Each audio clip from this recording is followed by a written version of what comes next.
The afternoon rush at the daily grind was a familiar chaos of clinking mugs and lively chatter. Outside, unnoticed by most, an elderly man sat on the cold pavement, his thin jacket no match for the biting wind. He was a veteran, his posture a quiet echo of a past filled with discipline and sacrifice. By his side, a loyal service dog shivered, its soft whines lost in the city's hum. But one person did notice. Sarah, a young barista with a heart bigger than the small café she worked in, saw them through the window. Her chest tightened. It wasn't just the cold. It was the look of profound loneliness in the man's eyes, and the faithful, hungry gaze of his dog. Without a second thought, she filled a bowl with fresh water and grabbed a pastry she'd bought for her own lunch. Slipping outside, she approached them quietly. She knelt, her voice a gentle murmur. "Hey there, handsome," she whispered to the dog, offering the water. The animal drank eagerly.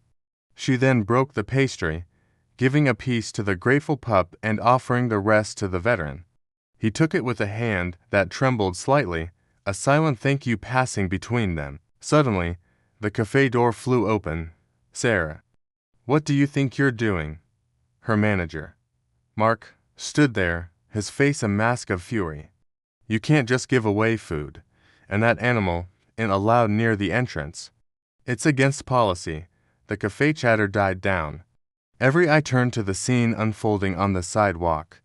Customers watched, frozen in their seats, as Mark's voice grew louder. "You're attracting vagrants.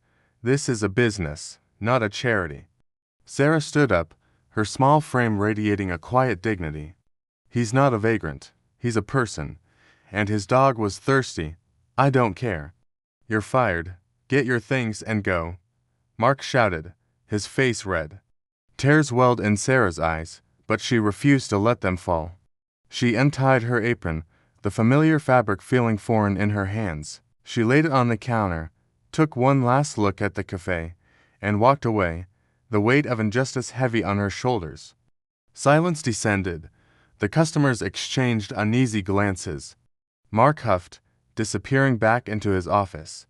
The veteran watched Sarah go, a deep sadness in his eyes. A few minutes passed. The world seemed to hold its breath. Then, the cafe door swung open again, this time with a firm, decisive sound. In walked not a customer, but a figure in a crisp, formal uniform, then another, and another. A squad of U.S. Marines, in full dress blues, entered the small cafe. They moved with a silent, powerful grace, their boots making no sound on the tiled floor. They stood in formation, their presence filling every corner of the room, their gazes steady and serious. The lead Marine, a man with sergeant's stripes on his sleeve, scanned the room.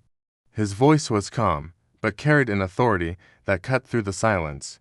"We're looking for the young woman who was working here," he said, his eyes finally landing on the stunned manager. "The one who helped our brother outside." Mark was speechless, his face pale.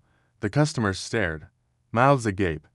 The old veteran, now helped to his feet by one of the Marines, stood taller than he had all day, a flicker of pride returning to his tired eyes. Just then, Sarah, who had been sitting on a nearby bench trying to compose herself, was gently escorted back to the door by another Marine. She looked confused, scared. The sergeant turned to her, his stern expression softening into a warm smile. "Ma'am," he began, his voice resonating with respect, "we heard what happened. On behalf of the United States Marine Corps, we want to thank you. You showed a kindness and honor that we value above all else. You saw one of our own in need, and you acted." He then held out a card. "The owner of this franchise is a former Marine. He'd like to offer you a management position at his flagship location downtown. And there's a scholarship fund with your name on it, if you'd like to go back to school." Tears streamed down Sarah's face, but this time, they were tears of overwhelming relief and gratitude. She looked from the stoic faces of the Marines to the old veteran, and finally down to the service dog who was now nudging her hand. She knelt and wrapped her arms around the dog's neck, burying her face in its soft fur.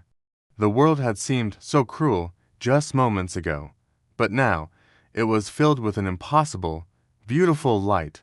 Kindness is never invisible.